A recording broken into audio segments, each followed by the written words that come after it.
சிவன் பூமியில் வாழ்ந்ததற்கான 4 ஆதாரங்கள். உங்களுக்கு சிவனை பிடிக்கும்னா ஹரஹர மகாதேவனு கமெண்ட் பண்ணிடுங்க. முதல்ல சிவன் போட்ட கையெழுத்து. திருவாசகம் அப்படிங்கிற ஒரு நூலை சிவன் தான் முழுக்க எழுதி முடிக்கிறாரு. எழுதி முடிச்சு அவரோட கையெழுத்தும் கீழே போடுறாரு. அழகிய திருச்சிற்றம்பல உடையன் அப்படின்னு அவரோட கையெழுத்தையும் அந்த நூல்ல போடுறாரு. மாணிக்க வாசகர் சொல்ல இந்த நூலை சிவன் எழுதி முடிக்கிறாரு. இந்த நூலை இன்னமும் ஆழியமா பாதுகாத்து வச்சுட்டு வராங்க. உலகத்திலேயே சிவனோட கையெழுத்து இருக்க ஒரே நூல் இந்த இடம் தான். ரெண்டாவது, சிவனோட கால்பாதம். திருவண்ணாமலையில ஒரு இடத்துல இந்த சிவனோட கால்பாதம் இருக்கு. உலகத்துல வர வேற எந்த இடத்துலையுமே சிவனோட கால்பாதமே கிடையாது.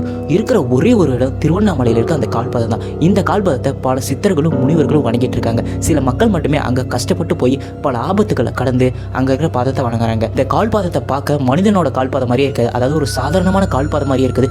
ரொம்பவே வித்தியாசமா, ரொம்ப வினோதமா இருக்கும். பலர் இதுதான் சிவனோட கால்பாதம்னு சொல்றாங்க. மூணாவது, சிவனோட உண்மையான திரிசூலம். இந்த திரிசூலம் இப்போ உடைஞ்சு போயிருக்கு. உடைஞ்சு போன திரிசூலத்துல எந்த பவருமே இருக்காது. அதனால அந்த திரிசூலத்தை பல மக்கள் தொட்டு பார்த்துட்டு இருக்காங்க. சிவனோட உண்மையான திரிசூலம் சுத்த மகாதேவ் அப்படிங்கிற ஒரு கோயில் இன்னமும் பத்திரப்படுத்தி வச்சிருக்காங்க. நீங்க அந்த கோயிலுக்கு போனீங்கன்னா சிவன் தன்னோட கையால பயன்படுத்தின திரிசூலத்தை தொட்டே பார்க்கலாம். அந்த திரிசூலம் ரொம்ப பெருசா இருந்திருக்கு. சிவன் இந்த உலகத்துல வாழும்போது எந்த அளவுக்கு ஹைட்டா இருந்திருப்பான்னு சொல்லிட்டு இந்த திரிசூலத்தை வச்சே கணக்கிடலாம். சிவன் வாழ்ந்ததற்கான இது ரொம்ப முக்கியமான ஆதாரமாகவும் இருக்கு.